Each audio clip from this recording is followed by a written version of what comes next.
Pensa só, 30 anos. É um marco e tanto para qualquer organização, né? Especialmente uma que se dedica à conservação da natureza.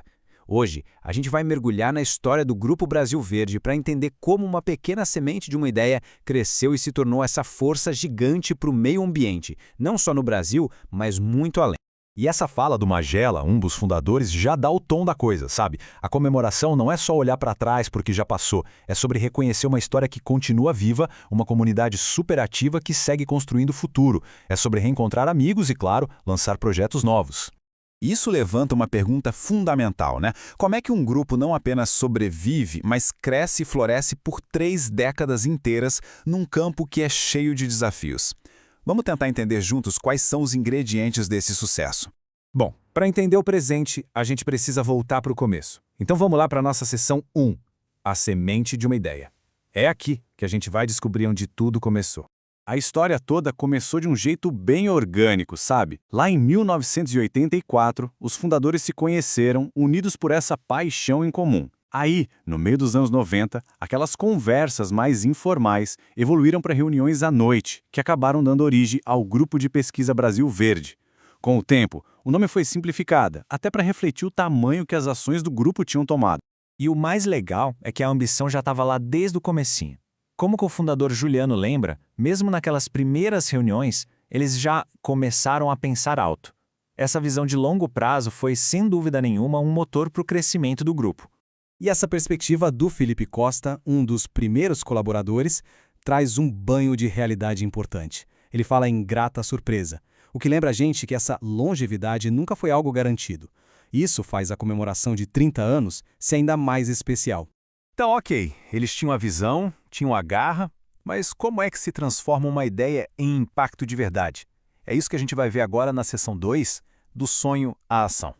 A resposta está na diversidade das ações deles. O Grupo Brasil Verde não se limitou a uma frente só. Muito pelo contrário.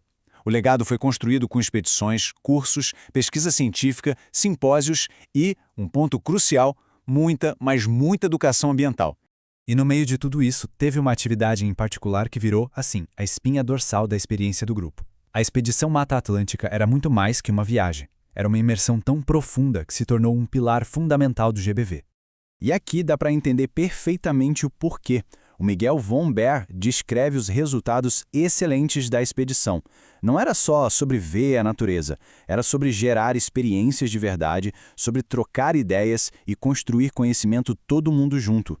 A história da Jane Costa reforça exatamente esse ponto. Para ela e para muita gente, a expedição foi a porta de entrada.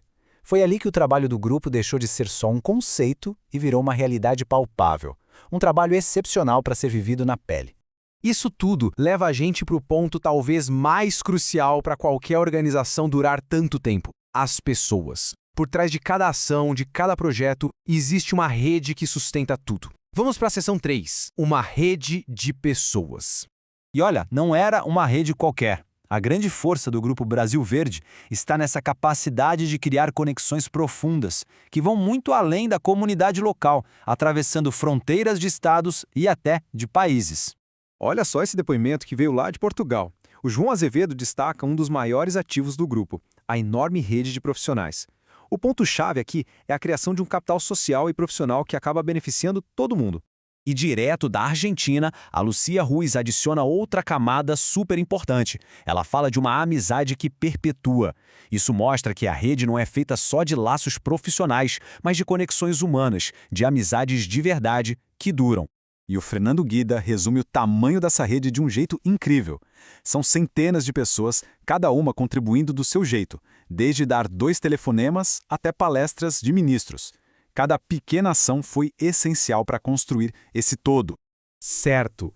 E qual é o resultado final de tanta ação, de tanta gente conectada? É a transformação. Vamos para a sessão 4, legado de transformação. A gente começa a notar um padrão bem claro na jornada de muitas pessoas que passam pelo grupo. Geralmente começa com a descoberta do GBV, aí leva à participação nas ações, e isso ajuda a pessoa a encontrar um propósito maior, que muitas vezes acaba virando uma carreira na área ambiental. A história da Carol Gomes é a personificação disso. Para ela, o GBV não foi só um grupo, foi o lugar onde ela encontrou o propósito dela, o caminho profissional.